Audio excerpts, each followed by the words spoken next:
আমরা কুরবানি দেই, পশুর সাথে একটু আচরণটা কেমন হবে, এই আচরণগুলো আমাদেরকে জানতে হবে।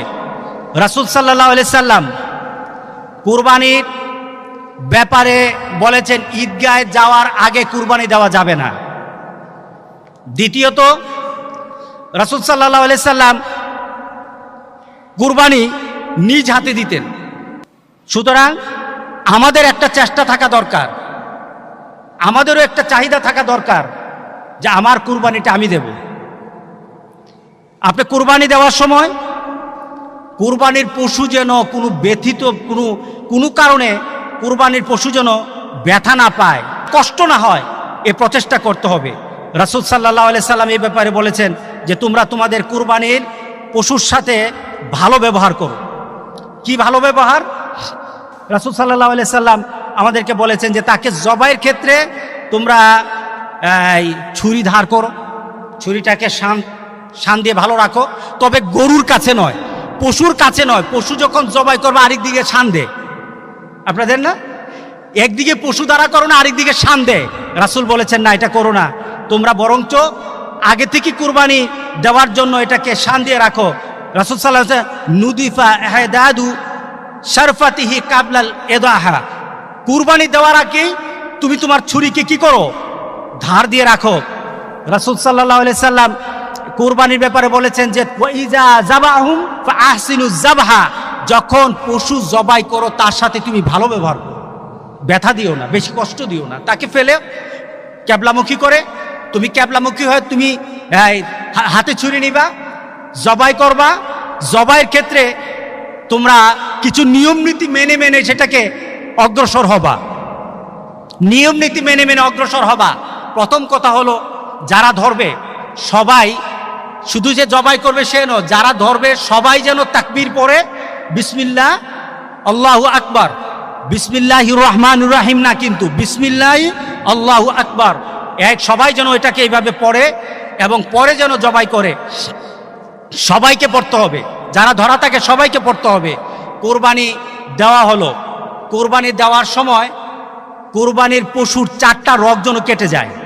কয়টা রগ? 4টা রগকে যেন কাটা হয়। সেটা হলো শ্বাসনালী, খাদ্যনালী, এবং এটার দুপাশে 2টো রগ আছে, এই 2টা রগ কাটতে হবে। এই রগগুলি কেটে আপনাকে কুরবানি সম্পূর্ণ করতে হবে।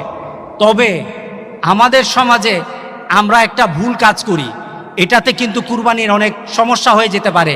কুরবানির রগগুলি কেটে দিয়ে কুরবানির পশুকে জবাই করতে হবে, আর আমরা করি কি, ছুরি দিয়ে আবার একটা গুতা দেন কিনা, এটা গুতা দেন না, এটার ঘাটটার মধ্যে একটা গুতা দেন, এটা ঘাড়ের মধ্যে। আপনাকে ঘাড় কাটতে তো বলা হয় নাই, আপনাকে কণ্ঠনালী কাটা হয়ে গেছে, শেষ। আপনার দুটোর আরো বাকি 3টা রগ কাটা হয়ে গেছে, শেষ। এটা আস্তে আস্তে নিস্তেজ হয়ে যাবে। কিন্তু আমরা কি করি, ছুরি দিয়ে একটা ভালো করে গুতা দিই। এই গুতা দেওয়া যাবে না। কারণটা কি, আপনি যখন গুতা দিলেন এই ছুরির আঘাতটা তার নার্ভে পড়তে পারে, নার্ভে পড়ার কারণে সে স্ট্রোক করতে পারে, তখন জবাইয়ের কারণে মরবে না, স্ট্রোকের কারণে মরবে। এটা সায়েন্টিফিক। আপনি জবাই করে দিয়েছেন, রাসূল সাল্লাল্লাহু আলাইহি ওয়াসাল্লাম যতটুকু করেছে ততটুকু ছেড়ে দিয়ে আপনি ছুরি দিয়ে গুতা দেন কেন? ছুরি দিয়ে গুতা দেওয়া যাবে না। কথা ঠিক আছে?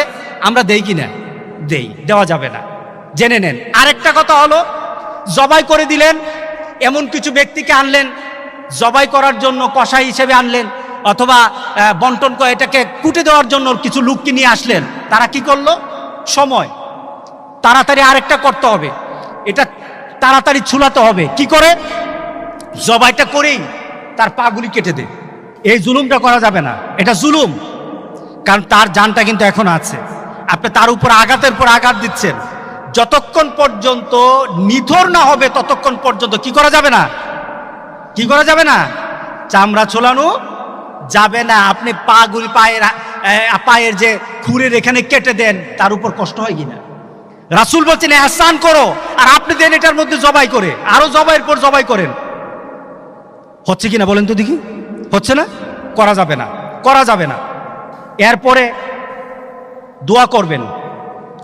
কার নাম দিয়ে করেছেন, কাদের জন্য, কাদের পক্ষ থেকে করেছেন, এটা বলতে হবে, এটা বলবেন। এটা সুন্নাহ, রাসূল সাল্লাল্লাহু আলাইহি সাল্লাম করেছেন। রাসূল সাল্লাল্লাহু আলাইহি সাল্লাম কোরবানি করতে গিয়ে বলেছেন এটা আমার তরফ থেকে, আমার পরিবারের পক্ষ থেকে, আমার উম্মতের পক্ষ থেকে। তো রাসূল সাল্লাল্লাহু আলাইহি সাল্লাম যখন এইভাবে বললেন, সুতরাং আমরাও ওইভাবে আমরা যখন কোরবানি দেব আমার পক্ষ থেকে, আল্লাহুম্মা তাকাব্বাল মিন্নি, আল্লাহ এটা আমার পক্ষ থেকে, যদি আমি দিয়ে থাকি একা আমার পক্ষ থেকে, অথবা যদি আমরা শরীকে দিয়ে থাকি তাহলে শরীকের নামগুলি বলবেন, শুধু নামগুলি বলে দিবেন। এরপর যদি আপনি মনে করেন না আপনার পরিবারের জন্য, তাহলে আপনি এতটুকু আল্লাহুম্মা তাকাব্বাল মিন্নি ওয়া মিন আহলি বাইতি, আমার পরিবারের জন্য। আরবিতে না পারেন বাংলাতে বলেন, কবুল করবে কে? ইনশাআল্লাহ। এইভাবে জবাইটাকে পূর্ণতা আনতে হবে।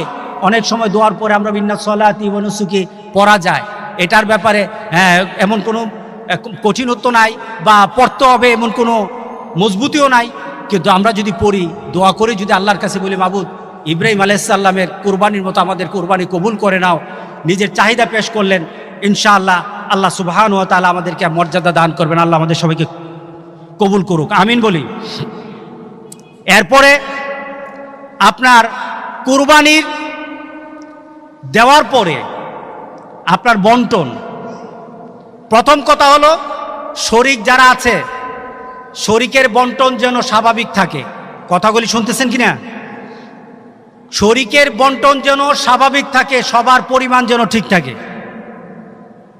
দ্বিতীয়ত, আপনার এই পশুকে গুস্ত বানানোর জন্য যারা কাজ করেছে তাদেরকে গুস্ত থেকে এটার জন্য উজরত দেওয়া যাবে না। যেমন কেউ একজন আসলো, গুস্তটাকে বানিয়ে দিল, গরুটাকে বানিয়ে দিল, তাকে যখন কিছু দিলেন, সবাইকে যেমন দেন তার থেকে একটু বেশি দিয়ে দিলেন, তাকে হয় না? না, তার জন্য আপনাকে আলাদাভাবে তার পরিমাণটা, তাকে যদি আপনি দিতে চান তাহলে আলাদাভাবে টাকা দিবেন, এটা থেকে উজরত দেওয়া যাবে না। এটা থেকে অন্যের জন্য যা তাকে ওই পরিমাণই দিবেন। এরপরে যদি আপনি মনে করেন সে আমার আত্মীয়, আপনি অন্যভাবে দেন, কিন্তু এটা কুটানোর কারণে তার গুস্তের পরিমাণ বাড়বে না, খেয়াল রাখতে হবে। এটা থেকে উজরত দেওয়া যাবে না, উজরত আপনাকে দিতে হবে আলাদাভাবে টাকা। আমরা দেই কি না? দেই না? সে কুরবানি আমাকে গত বছর চিরাং থেকে একজন ব্যবসায়িক ফোন দিয়ে বলল, হুজুর আপনি যে বললেন দেওয়া যাবে না, আমার আলোচনা শোনার পর বলল, হুজুর আপনি যে বললেন, তো এখন কি করি, আমার ড্রাইভার সবাই থাকে, তাদেরকে একটু বেশি না দিলে হয় না? আমি কি, না বেশি দেওয়া যাবে না, তাদেরকে বলেন তোমাদেরকে আমি গুস্তের পরিমাণ ঠিক রাখবো, কিন্তু অতিরিক্ত টাকা দিয়ে দেব, তাদেরকে বলে রাজি করতে হবে। আর পরিমাণ সবার জন্য এক থাকতে হবে, দানের ক্ষেত্রে সবার জন্য এক রাখতে হবে। এই হলো একটা কথা। এরপরে আপনি কোরবানির গোশতকে আপনি বন্টন করতে পারেন। বন্টন করবেন কিভাবে? নিজের জন্য রাখেন, আত্মীয় স্বজনকে দেন, গরিব যারা আছে যারা কোরবানি দিতে পারে না তাদের মধ্যে বিলিয়ে দেন। তাদের মধ্যে কিভাবে বিলাবেন? বর্তমানে আমি তো মনে করি কোরবানির সিজনে, এই কোরবানির সিজনে কেউ ফ্রিজ মোমেনরা কিনবে না। কোরবানির সিজনে মোমেনরা ফ্রিজ কিনবে না, বরঞ্চ আমি মনে করি কোরবানির এই সিজনে মোমেনরা চিন্তা করবে আমার ঘরে পরিমাণ মতো আগের মতো স্বাভাবিকভাবে যতটুকু গুস্ত থেকে তার বাইরে আমি গুস্ত রাখবো না, কারণ বর্তমানে আমার দেওয়ার ক্ষমতা আছে, অনেকের দেওয়ার ক্ষমতা হয় নাই। ঠিক না? বিলিয়ে দেওয়া দরকার, বিলিয়ে দেওয়া দরকার। আপনার কোরবানিকে আল্লাহর দরবারে গ্রহণীয়তার জন্য এটা অত্যন্ত একটা বিরাট সুযোগ। এই সুযোগকে কাজে লাগাই, এই সুযোগকে কাজে লাগিয়ে চলুন।